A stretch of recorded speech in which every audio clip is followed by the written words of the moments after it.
Imaginons un monde où l'islam n'a jamais existé. Pas de révélation, pas de prophète. Pas de verset venu du désert. Aucune voix pour dire « Vous êtes les gens du livre ». Alors, que se passe-t-il? Les Juifs, déjà chassés d'un empire à l'autre, errent sans refuge. Sans terre, sans abri, l'Espagne les expulse. La France les enferme.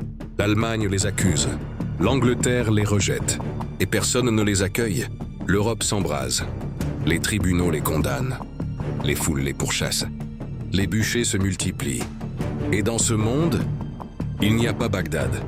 Il n'y a pas Cordoue. Il n'y a pas Istanbul. Il n'y a que l'exil. Encore et encore, à l'est, l'empire sassanide étend son ombre. Ancien, orgueilleux, zoroastrien, il écrase. À l'ouest, l'empire byzantin, chrétien, durci par les conciles et les combats à venir entre chrétiens. Il parle d'amour, mais gouverne par l'exclusion. Entre les deux, aucun refuge, aucun souffle, aucune main tendue.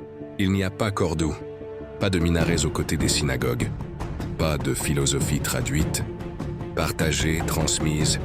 Il n'y a pas Bagdad, pas de savants juifs conviés à la maison de la sagesse, pas de médecins, pas de penseurs, pas de poètes juifs protégés.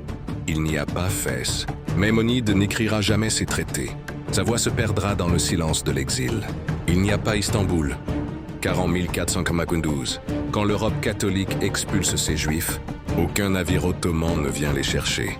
Ce n'est pas seulement une absence d'abri, c'est l'absence d'un monde. Qui aurait pu les laisser vivre?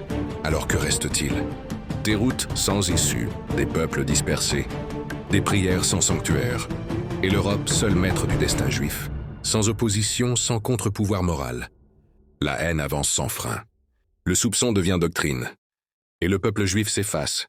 Pas dans un fracas, dans un long silence, car ce n'est pas toujours la violence qui détruit. Parfois c'est juste l'absence d'un refuge. Le monde aurait suivi une autre trajectoire. Une trajectoire plus étroite, plus violente, moins humaine. La Shoah n'aurait peut-être pas eu lieu. Car il n'y aurait plus eu de Juifs à exterminer. L'Europe aurait fini le travail.